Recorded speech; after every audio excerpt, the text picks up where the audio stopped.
Hi all welcome to நிகழ் home cakes. இன்றைக்கி வீடியோவில் நம்ம என்ன பார்க்க போகிறோம் அப்படின்னா ஸ்பானிஷ் டிலைட் கேக்கோட ஸ்பாஞ்ச் எப்படி பண்ணுறதுன்னு தான் உங்களுக்கு சொல்லிக் கொடுக்க போகிறேன். அதுக்கு ஒரு பவுலில் வந்து 3 எக் எடுத்துக்கோங்க. அரை டீஸ்பூன் வெனிலா எசன்ஸ் சேர்த்து நல்லா பீட் பண்ணிக்கலாம்.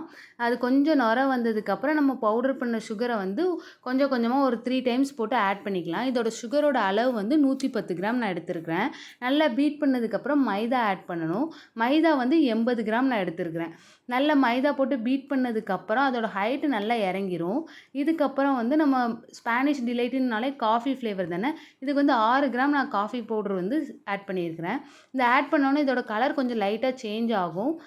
காஃபி கலரில் லைட்டாக சேஞ்ச் ஆகும். நல்லா பீட் பண்ணதுக்கப்புறம் இதுக்கு வந்து கேக் ஜெல் தான் நான் யூஸ் பண்ணியிருக்கேன். பேக்கிங் பவுடர், சோடா எதுவும் நான் யூஸ் பண்ணல.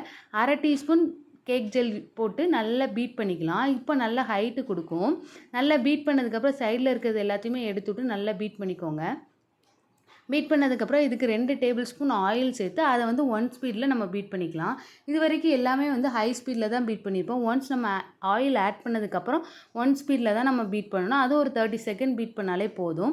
அதுக்கப்புறம் நம்ம டின்னுக்கு ட்ரான்ஸ்ஃபர் பண்ணிக்கலாம். அவனை வந்து ஒரு 10 மினிட்ஸ் ப்ரீ ஹீட் பண்ணிக்கோங்க 180 டிகிரி செல்சியஸில்.